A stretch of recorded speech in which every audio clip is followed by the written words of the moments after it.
Salam sehat untuk sohib pajak semua dan tetap semangat.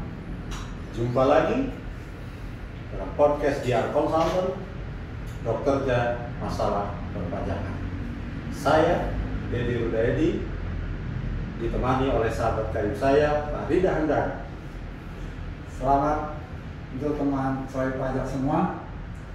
Semoga kita sehat dan saya doakan semua sohib pajak semua selalu sukses dalam pekerjaan kita masing-masing. Akan mengulas berbagai topik perpajakan yang aktual, Pak Rida. Dan memang masalah pajak balik lagi dalam masalah kita semua.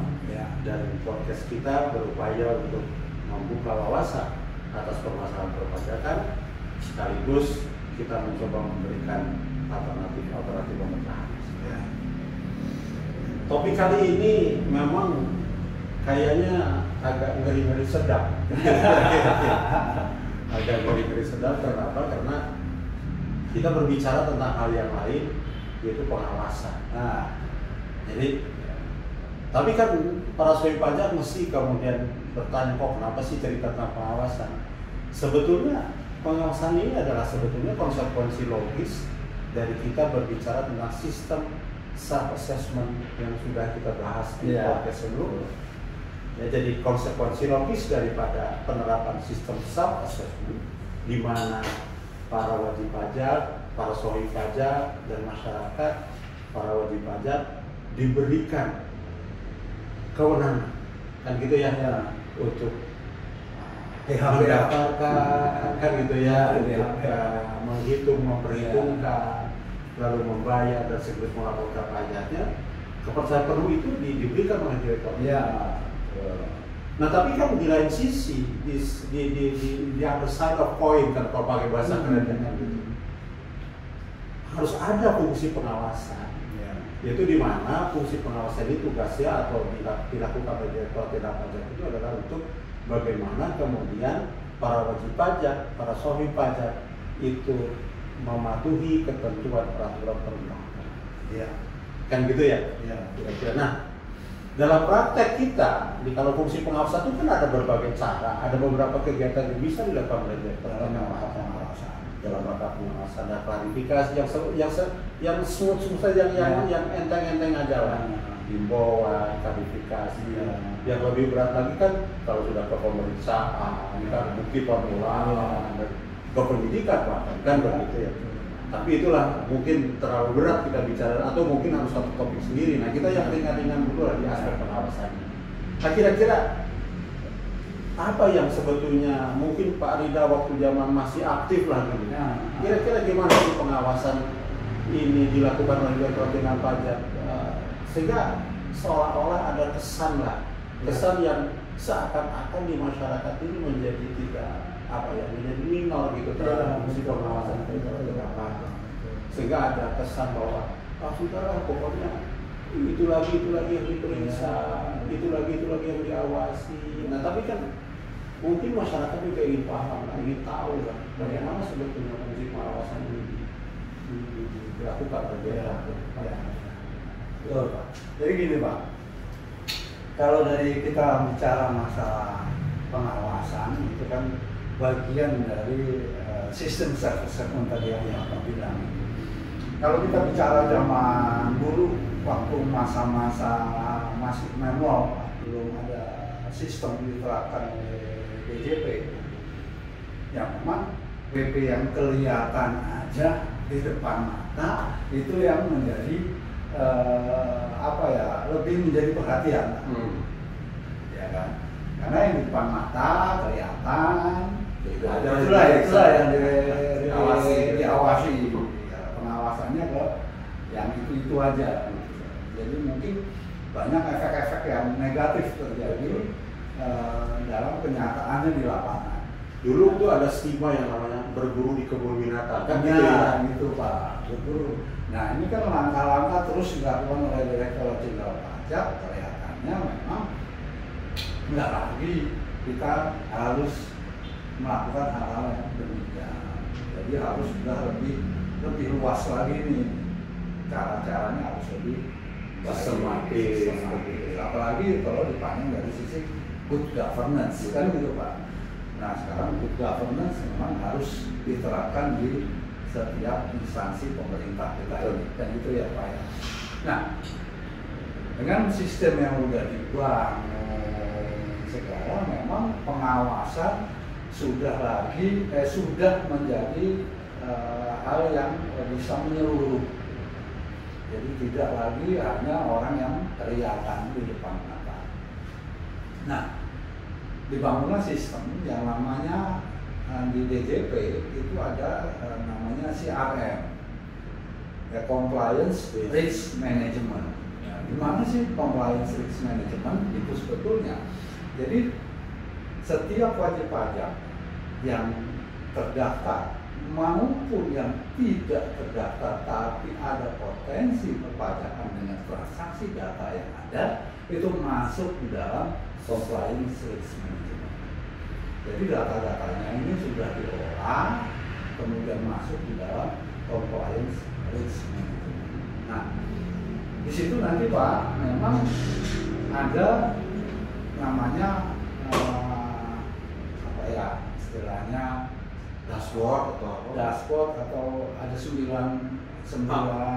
kotak itu Pak. 9 ini yang paling ujung itu resiko tinggi. Jadi dimasukkanlah variabel-variabel yang ada di data di DJP sehingga terlihatlah wajib pajak mana yang mempunyai resiko tinggi.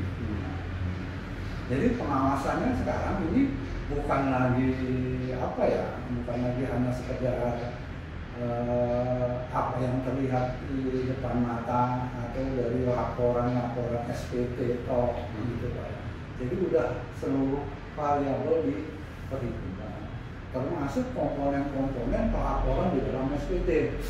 Misalnya istilahnya kalau dibandingkan laba tahun lalu dengan laba sekarang, biaya harga pokok dibandingkan dengan penjualan dengan bidang usaha yang sama, itu semua menjadi variabel yang dihitung di dalam risk management, termasuk data-data tambahan atau informasi itu masuk di dalam area risk. Dan memang kalau sekarang kan memang ada kewajiban instansi pemerintah atau instansi manapun juga, swasta dan sebagainya, punya kewajiban untuk menyerahkan data kepada Direktorat Jenderal Pajak gitu ya. Sehingga nanti ini semua masuk di dalam compliance risk management. Jadi compliance risk management kalau kita terjemahkan dalam bahasa seharian, resiko kepatuhan dari wajib pajak. Jadi dengan demikian maka kemudian dengan CRM itu maka kemudian ada klasifikasi daripada wajib pajak itu. Betul Pak. Jadi ada yang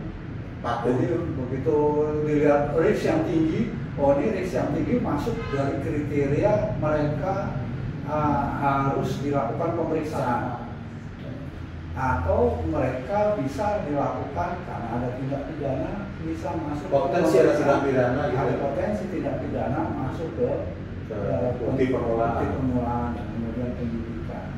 Nah kalau yang resiko yang menengah itu bisa aja masuk ke pemeriksaan, bisa saja lari nanti ke pengawasan di sisi AR.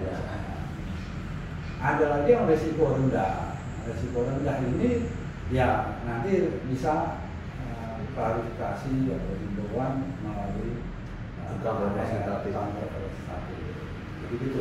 Sehingga governance terhadap apa yang dilakukan oleh DJP dalam konteks pengawasan itu ada dasar-dasar kebijakannya yang dilakukan. Jadi lebih governance-nya lebih handal lah. Iya, governance. Jadi nggak asal-asalan Pak gitu. Jadi jangan lagi jangan merasa cemas gitu ya, para sohib pajak dan para wajib pajak ini karena diperiksa. Ya mungkin yang perlu balik lagi, kenapa diperiksa itu balik kepada diri kita lagi. Betul. Sampai sejauh mana tingkat kepatuhan kita dalam melaksanakan hak dan kewajiban perpajakan kita, gitu ya. Betul. Jadi saya kira ini menjadi sesuatu yang baru di Direktorat Jenderal, dan ini sudah dilakukan beberapa tahun kebelakang sampai sekarang. Artinya bahwa pendekatan secara compliance management ini sudah dilakukan, dan secara bertahap juga sudah disempurnakan. Betul. Gitu ya.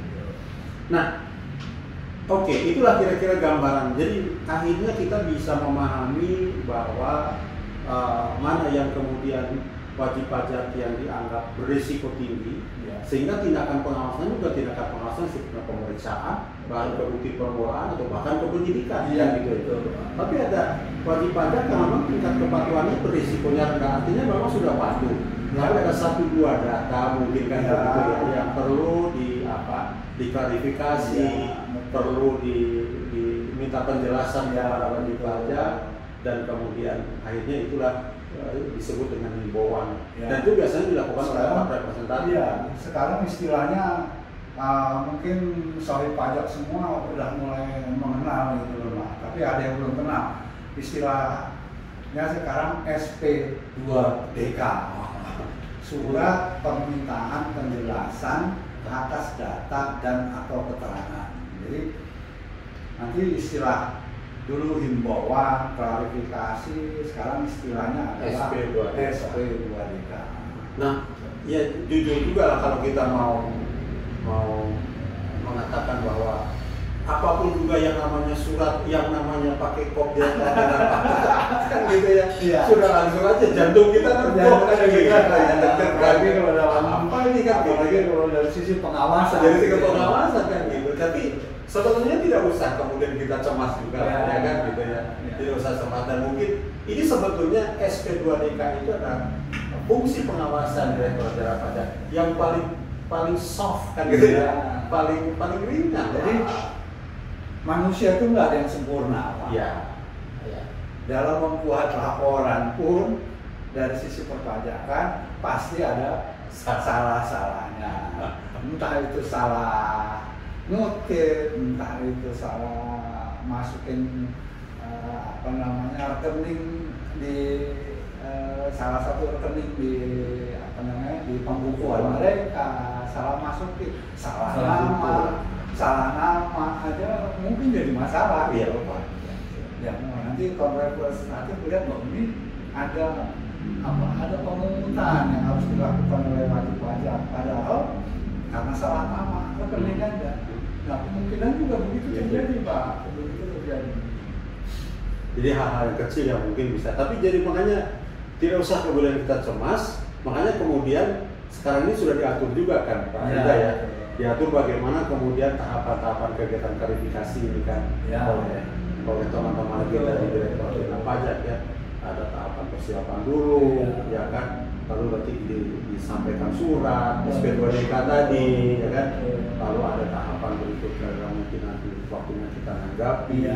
Nah terus kalau nanggapi itu apakah mau harus tertulis atau gimana? Ya nanti gini Pak, jadi kalau kita terima atau pajak semuanya terima SP2DK, sebelum ke terima SP2DK dulu Pak, proses penerbitan SP2DK tadi yang saya ceritakan tadi adalah dasarnya risk management. Di samping risk management tentunya ada tambahan-tambahan data yang atau informasi yang diperoleh oleh kaum representatif, misalnya dari informasi dari daerah sekitar situ, ada transaksi atau ada seseorang yang melakukan penjualan besar yang sebetulnya dari sistem DJP tidak terrecord dan gitu Pak ya. Dari sistem DJP tidak terrecord, tapi ada informasi yang menyatakan begitu. Nah ini biasanya kan begitu Pak. Prosesnya adalah kalau memang ada informasi yang tidak terrekod di dalam sistem DJP, biasanya itu dijadikan informasi untuk di Direktorat Jenderal Pajak. Sekarang itu kan di kantor pusat maupun di tingkat kanwil ada namanya intelijen. Nah fungsi intelijen adalah memperdalam informasi yang ada. Lebih memperjelas lah. Lebih memperjelas. Ya, apakah informasi ini hoax atau informasi ini benar kan gitu Pak. Kalau benar maka akan ditindaklanjuti jadi tambahan informasi di dalam sistem kita, di dalam sistem Direktorat Jenderal Pajak. Nah, itulah nanti proses di dalam kenapa kok soal pajak menerima SP2 ya. Jadi nggak semata-mata hanya dari sistem yang ada di Direktorat NBP, di Direktorat Jenderal Pajak, tapi juga dari informasi khusus mengenai wajib pajak. Jadi artinya juga kalau begitu kan Direktorat Jenderal Pajak nggak sembarangan juga ya melempar surat atau apa ya. Jadi di dalam secara internal nanti diteliti dulu apakah ini valid atau tidak informasi, kadang-kadang tuh fungsi intelijen kita untuk meyakinkan bahwa data ini benar atau tidak. Betul.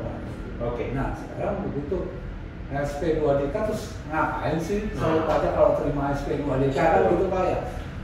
Ya kalau terima SP2DK kan sebetulnya itu surat permintaan penjelasan atas data atau keterangan.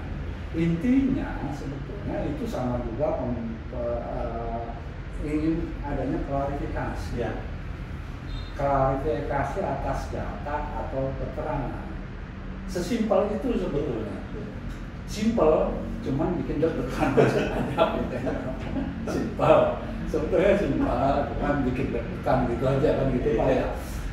Kalau benar, wah ini yang benar. Tadinya saya sembunyiin, nggak ketahuan dengan DJP ya. Ya itu konsekuensi lah. Konsekuensi, deg-degan memang. Namanya orang kalau ketahuan kan, iya. jadi deg-degan Pak. Ngumpet ketahuan kan gitu. Ngumpet ketahuan. Nah itu kan memang perlu deg-degan. Tapi kalau nggak ada masalah Pak, kalau memang nggak ada masalah atau kadang-kadang gini Pak. Memang data itu kadang-kadang dimanfaatkan oleh orang lain yang bersangkutan, perusahaan yang bersangkutan tidak tahu ada itu ya. Tiba-tiba ngomong yang sudah non efektif ya, apalagi yang sudah non efektif dipakai orang itu Pak ya. Kadang-kadang begitu kan perlu dimintain penjelasan supaya clear masalahnya kan. Nah, sebetulnya itu permintaan penjelasan. Ya kalau nggak ada masalah apa-apa, ya jangan deg-degan dulu. Tapi kalau memang punya masalah, deg-degan memang perlu, kan gitu. Deg-degan dulu lah, kan gitu ya. Baru nanti di-clearkan, gitu kan. Deg-degan ya oke lah. Namanya orang-orang, wah deg-degan harus bayar pajak berapa pasti deg-degan. Apalagi pas lagi nggak punya duit kan itu masalahnya di situ. Nah, udah. Kalau menurut saya Pak, itu ada SP2DK, ya udah tanggapi data. Ada dua cara menanggapinya Pak. Satu melalui surat, tapi dikasih dokumen-dokumennya untuk memberikan penjelasan bahwa transaksi atau data atau yang dipertanyakan oleh KPP kantor pelayanan pajak adalah ini sebutkan. Ya kalau bisa sejelas-jelasnya sebutkan di situ. Jangan sampai ngambang lagi Pak. Kalau ngambang lagi nanti akan ada pertanyaan-pertanyaan berikutnya. Nah ini yang menjadi repot. Terus yang kedua datang menemui kantor representatif yang bersangkutan untuk memberikan penjelasan. Kalau lewat surat susah, ya secara lisan, tetapi tetap bawa dokumen. Tetap bawa dokumen untuk menjelaskan itu. Nggak hanya datang nggak bawa apa-apa terus jelasin hanya ngotot-ngotot doang. Nggak selesai juga. Nggak selesai Pak, karena apa Pak? AR perlu dokumen pendukung untuk menyatakan bahwa data itu telah dijelaskan. Nggak hanya bisa sumpah pocong, kan gitu Pak. Nggak bisa sumpah pocong. Bahwa saya sumpah itu bukan saya, kan gitu Pak. Nggak bisa itu. Ya, kira-kira gitu. Nah, tapi itu juga ada jangka waktunya kan Pak. Ya. Ada jangka waktunya 14 hari.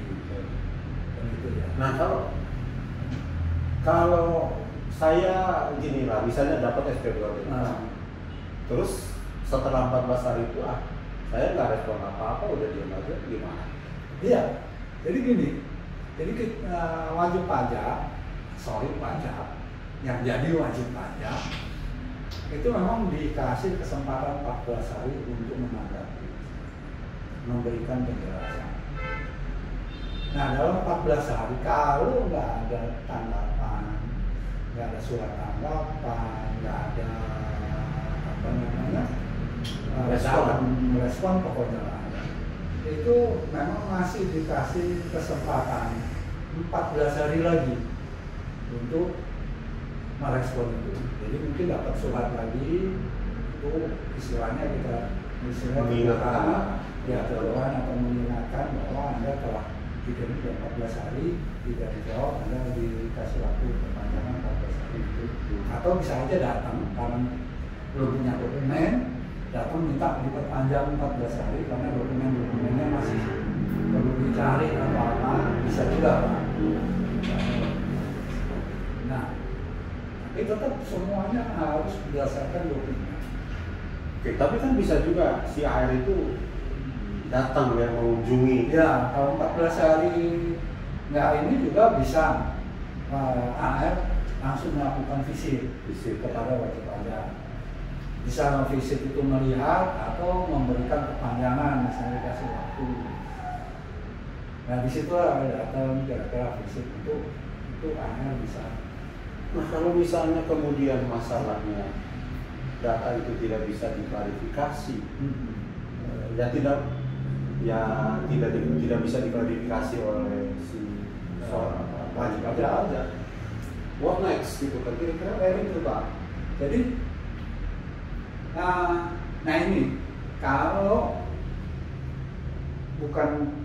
tidak bisa tadi pertanyaan Pak Dedi tidak bisa diklarifikasi. Sekarang kalau clear bahwa ada memang pajak tadi yang WP yang deg-degan Pak, yang deg-degan begitu terima deg-degan dan clear jelas bahwa ada pajak yang belum dibayar, ya Pak ya, tolong betulkan SPT, perbaiki SPT dan bayar. Tentunya tetap akan dikenakan sanksi. Setelah bayar nanti akan dikenakan sanksi. Ya. Nah itu kalau tadi clear. Kalau betul data itu benar adanya, artinya dan memang sudah masuk di dalam SPT wajib pajak, tidak ada lagi dong. Iya, kalau sebetulnya data itu bisa dijelaskan. Tentunya ya tidak ada apa-apa. Walaupun si AR mengatakan bahwa Bapak atau kepada saya misalnya saya wajib pajak, sebetulnya ini potensi penerimaan kita loh. Tapi kemudian saya bisa clearkan, ya tidak usah ada pembayaran lagi, berarti tidak ada lagi potensi sebetulnya. Betul. Jadi perlu juga soal pajak tahu bahwa salah satu tujuan SP2TK ini adalah meningkatkan penerimaan pajak. Kan gitu Pak ya. Jadi istilahnya data-data itu adalah potensi. Kalau di Direktorat Jenderal Pajak itu DJP bilang ini potensi. Sehingga kalau dibilang ada potensi, pelaporan AR nantinya pada akhir tahapan dari SP2TK itu harus benar-benar bisa menjelaskan bahwa memang potensi itu ada dan potensi itu misalnya bisa lebih rendah karena memang sudah bisa dijelaskan, jadi nggak setinggi potensi yang ada, atau bisa juga lebih tinggi karena perhitungan potensi, namanya potensi kan masih sementara, bisa lebih rendah, bisa lebih tinggi, atau sama sekali tidak ada.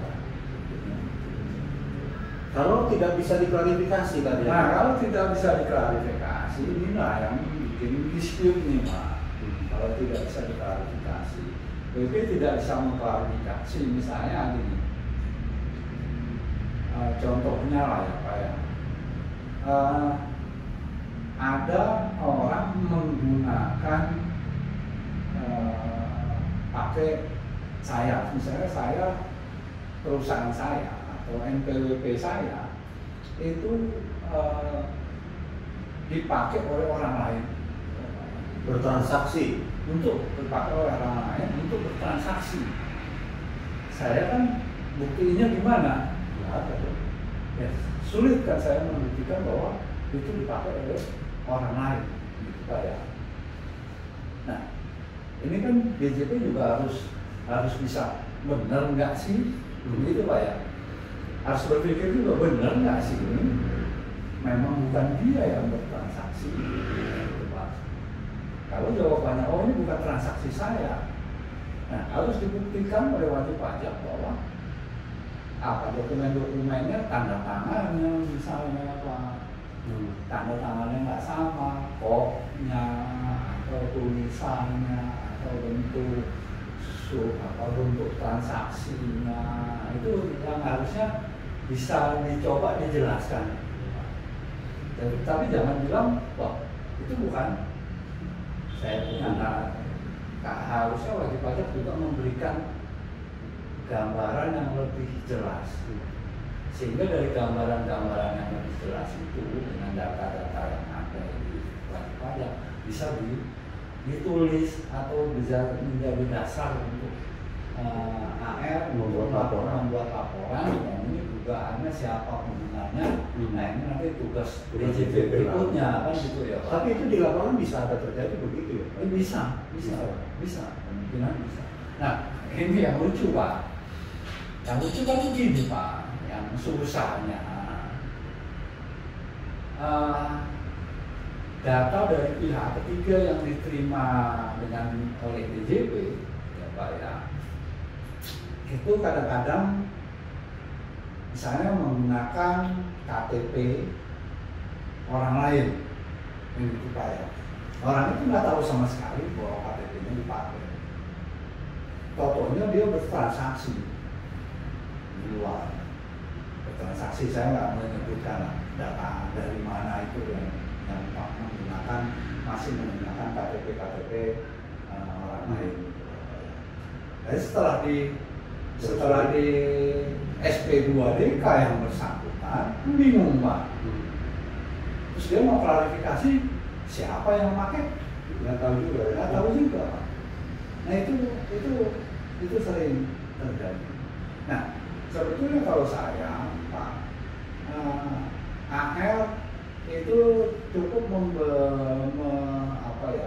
kondisi wajib pajak yang digunakan cukup di foto, pokoknya dijelaskan di situ bahwa benar-benar dia bukan melakukan transaksi itu. Dia bukan melakukan transaksi itu. Nah, harapan saya memang Pak, sebetulnya data atau informasi yang diterima Direktorat Jenderal Pajak dari pihak-pihak yang punya kewajiban melaporkan ke BJP, itu data itu dikembalikan di feedback bahwa ini loh ada transaksi nggak sesuai dengan kondisi di lapangan. Dengan feedback ini harapannya sih Pak ke depan itu instansi atau semua yang ada transaksi ekonominya atau itu tolong benar-benar knowing your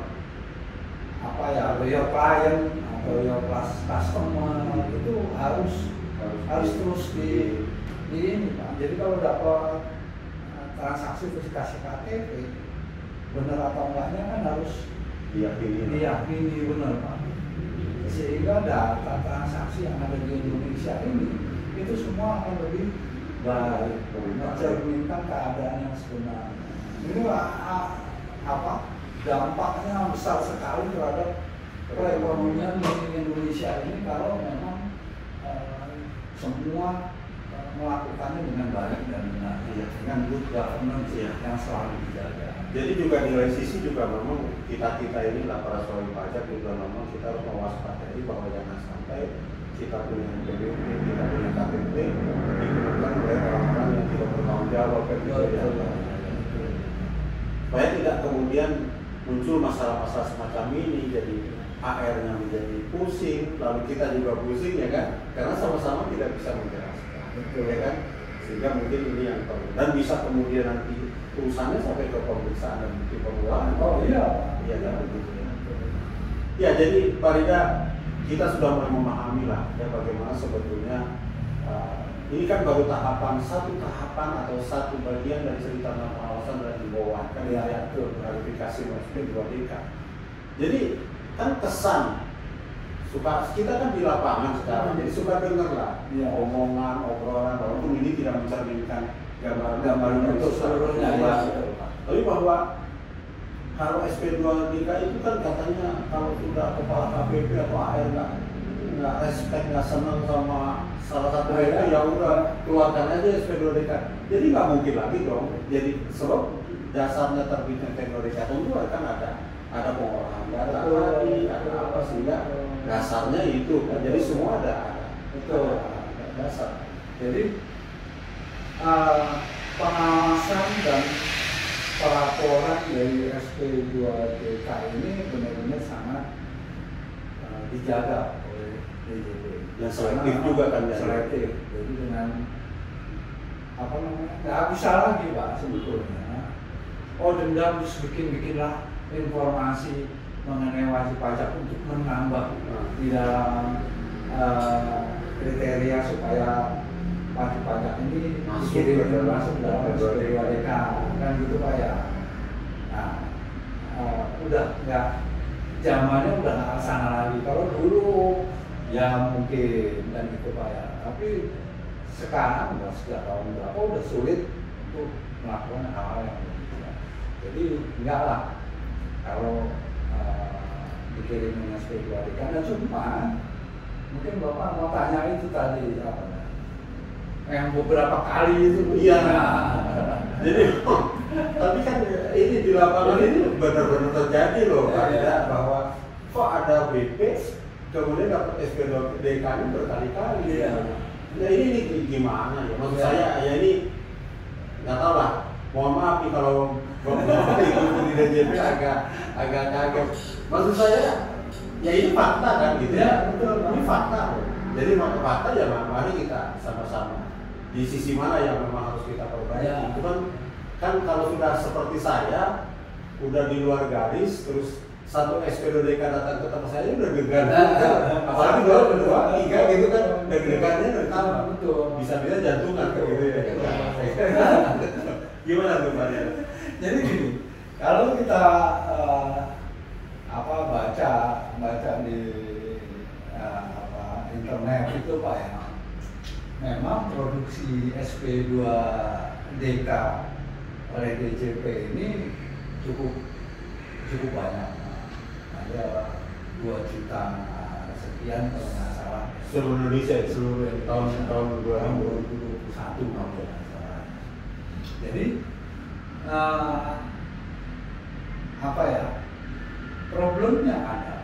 Kalau saya dulu saran dulu kepada DJP ya mungkin ya. Memang kemungkinan banyak wajib pajak pajak semua ini yang tidak patuh di dalam pelaporan perpajakan. Kurang patuh ya, kurang patuh. Masih kurang lah kepatuhannya ya. Nah, tapi sebetulnya namanya surat cinta dari Direktorat Jenderal Pajak itu selalu bikin deg-degan. Dikirimin amplop aja, padahal dulu isinya SPT aja, orang rumah udah kaget, padahal berapa SPT dulu Pak. Itu udah kaget ya, dapat surat dari DJP ini. Padahal begitu dibuka isinya Blanko SPT itu zaman dulu. Itu aja udah takut Pak. Sekarang udah nggak ada lagi kirim blanko SPT. Sekarang kan surat-surat macam-macam dari DJP. Teguran apa, juga sifatnya lebih kepada pengawasan. Nah, apa namanya? Nah itu karena kebanyakan itu nanti saya harapannya memang benar-benar harusnya selektif, lebih selektif lagi dalam apa namanya menyampaikan SP2DK. Nah, salah satunya selektifnya ini Kalau dari risk management oke, dipilih lagi mana yang berisiko, dimantapkan lagi sampai benar-benar itu adalah benar-benar potensi untuk wajib pajak yang benar-benar tidak patuh. Nah, potensinya benar-benar real, gitu. Bisa ditindaklanjuti oleh AR dengan bukti-bukti yang benar-benar lebih kuat, gitu ya Pak. Nah, jangan ada sampai begini Pak kejadiannya, makanya bisa berkali-kali satu orang dapat SP2 juta kan gitu Pak. Karena AR ini nulis AR atau representatif ini menelitinya sebagian-sebagian. Jadi gini Pak, dia dapat informasi, dapat data masuk di dalam list dari risk management, dia tahunya data ini, terus dia lihat, udah langsung aja kirim. Gitu, Pak. Begitu dapat penjelasan dari wajib pajak, dia lihat lagi, ada lagi nih yang perlu minta penjelasan, kirim lagi. Nah, ini berkali-kali jadinya. Nah, harapannya dari teman-teman AR di Direktorat Jenderal Pajak ini, kalau analisis data itu, Pak, begitu ini, itu tolong dianalisis secara menyeluruh. Datanya kumpulkan dulu sekali lagi. Ya, data dari risk management kumpulkan, analisis lagi, karena risk management kan nggak bisa detail banget Pak, karena hanya variabel tertentu aja bisa masuk di dalam sana, nggak bisa terlalu detail, sehingga gambaran umum aja. Nah, atau data-data, nah itu kumpul lihat dulu SPT-nya, lihat pelaporannya, bandingkan 4 tahun ke belakang atau 3 tahun ke belakang, lihat lagi, analisis secara menyeluruh. Jadi sehingga waktu minta penjelasan itu nggak berkali-kali Pak, 1 kali tapi sudah semuanya, sehingga wajib pajak juga menjelaskannya juga bisa lebih menyeluruh gitu Pak, separuh-separuh. Karena kadang-kadang kan gini khawatirnya wajib pajak Pak, ditanyain SP2DK data mengenai ini, wajib pajak udah tahu nih sebetulnya Pak, soal pajak wajib pajak udah tahu. Kalau ini ketahuan, nanti yang ini ketahuan juga nih, gitu loh Pak. Wajib pajak udah tahu kalau ini ketahuan, nanti yang ini ketahuan juga, yang ini juga ketahuan, yang ini juga ketahuan. Waduh, efeknya banyak nih. Tapi yang ditanya cuma satu, dan itu Pak ya. Nah, SPD kasih dokumen data yang itu doang, gitu Pak, oleh wajib pajak ini. Nah, begitu terima, mungkin meneliti lagi. Akhirnya ketahuan lah yang ini kok juga belum nih, kan gitu. Nah, akhirnya bikin SP2 DK, apalagi ketahuannya cuma 1, besok ketahuan lagi 1, besok ketahuan lagi 1. Akhirnya jadi SP2 DK-nya berkali-kali. Itulah mungkin kejadiannya. Nah, harapannya sih AR dari teman DJP ini benar-benar atau mungkin itu terlalu semangat gitu akhirnya. Ya, memang Pak, karena salah satu tugasnya adalah semangat. Salah satu tugasnya semangat gitu. Tapi ya kembali lah, jadi memang akhirnya kita bisa boleh simpulkan, jadi memang kepada teman-teman HR itu penelitian artinya sebelum kita meminta verifikasi atau meminta penjelasan dari para wajib pajak, yakinkan betul bahwa data dan informasi itu sangat bisa dipahami utuh kan gitu ya. Betul. Sehingga kalau ada pun pertanyaan kita kepada wajib pajak tidak bisa menjelaskan, komunikasi itu bisa jalan dengan serius kan gitu ya. Terus ini juga di lapangan ya. Kadang-kadang kemudian terjadi miskomunikasi kan gitu ya. Karena ya jujur juga mungkin si AR ini juga tidak begitu paham tentang data dan informasi itu, sehingga begitu ada balik komentar atau balik ini dari wajib pajak, akhirnya dia sendiri juga tidak bisa meyakinkan secara penuh kepada wajib pajak.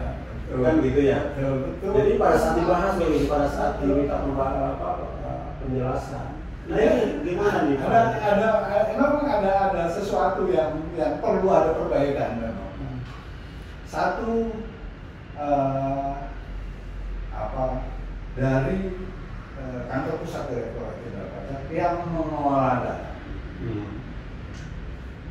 Ya memang seharusnya dijelaskan secara detail. Dengan tidak merasa hormat dulu lah Pak. Oh ya, maaf. Gitu ya. Jadi kantor pusat juga ada yang harus diperbaiki kira-kira begitu Pak. Data yang dikirim ke AR untuk dilakukan tindakan itu sebaiknya diberikan penjelasan yang clear. Sehingga AR ini tahu data itu apa sih sebenarnya. Ya kan Pak, data itu yang kalau AR nggak clear juga AR juga begitu Pak. Kalau dia nggak clear, tolonglah Mbak Google ini kan udah luar biasa, udah pintarnya setengah mati Pak, pintar luar biasa. Jadi carilah informasi lewat Mbak Google. Data itu data apa sih? Di mana sih sifatnya? Di mana sih transaksinya? Sampai sejauh mana pengaruhnya terhadap? Sampai sejauh mana pengaruhnya terhadap pajak yang kita ini itu Pak ya. Udah oke, wah ini ya udah baru tanyain ke wajib ya minta penjelasan. Sehingga penjelasannya seperti saya tadi minta penjelasannya pengaruh di dalam pelaporan dia benar-benar sesuai. Nah juga sebetulnya saya agak gimana ya, agak kurang setuju kalau pakai hitung-hitungan potensi sebetulnya Pak di pribadi loh ya. Ya pribadi Pak, saya kurang setuju secara pribadi. Ada nanti yang pakai hitung-hitungan secara potensinya kurang bayar pajaknya sekian, Pak. Langsung dihitung di dalam SP2 itu. Dan itu kalau sudah dihitung begitu juga jadi beban AR ya? Iya Pak. Jadi ada potensi sekian, ada ini sekian. Itu sebetulnya saya harusnya cukup menyatakan ada ini data, ada pengaruhnya apa terhadap laporannya, udah tolong minta penjelasan. Konsekuensi berikutnya nanti akan dibahas lah di waktu kalau wajib pajak datang. Tapi nggak ada hitung-hitungan itu kalau salah hitung, jadi geger kalau salah hitung. Dihitungnya salah, dari gegernya apa-apaan ini DJP itu bukan AR loh. DJP ini apa-apaan DJP itu pernah kejadian begitu Pak. Ini DJP hitungnya ngaco nih. Nah saya sebenarnya nggak sependapat bahwa Anda hitung-hitungan potensi. Kalau lebih penjelasan nanti soalnya apa potensi? Mohon maaf Pak, tidak potensi itu memang apa kan sebetulnya hanya internal saja sebetulnya. Kadang-kadang dimasukkan di dalam spiritualitas. Dulu ya, mudah-mudahan sekarang tidak ada. Jadi kalau itu dimasukin, saya juga memang rada-rada kurang sependapat. Kalau sekarang udah nggak ada ya syukur lah, bagus lah, lebih bagus lagi berarti. Jadi itu kan urusan internal lah gitu kan. Itu kan nanti setelah wajib pajak datang menjelaskan baru kita bisa nih efeknya begini, ada hitung-hitungannya begini, ada ininya begini. Tapi kalau udah secara tertulis, ini ancaman atau bentuknya udah lebih ke formal, udah formal. Padahal mungkin salah itu aja khawatir adalah salah itu. Kalau benar sih nggak ada masalah, tapi kalau salah itu ya. Oke. Saya kira menarik Pak Dida, ini padahal ini baru kita bicara salah satu fungsi pengawasan. Belum lagi yang lain kan gitu ya. Tapi kita nanti perlu bicara tugas HR ke depan kayak gimana, kayaknya itu nggak bisa juga di sini ya. Jadi di forum mesti di podcast yang lain ya. Berikutnya Pak. HR itu perkembangannya mungkin saya khawatir banyak sorry pajak yang tahunya HR zaman dulu, HR yang sekarang udah beda lagi. Kayaknya. Dulu zaman dulu saya waktu masih muda kan. Mungkin nanti kalau bicara HR mungkin panggil teman-teman dari DJP kayak Pak. Mohon izin lah teman-teman DJP ikut di podcast kita untuk menjelaskan. Ya, kalau kita protes gitu ya nggak apa-apa kan, supaya memperbaiki kan gitu Pak. Dan kita juga tujuannya adalah apa ya, kritik yang konstruktif. Iya. Ya kan. Demi kita bersama kemajuan untuk bangsa kita. Iya. Ya kan, jadi bukan berarti kalau mengkritik lalu kemudian tapi kan ini membangun. Ya saya kira Pak tidak terasa obrolan kita sudah cukup panjang.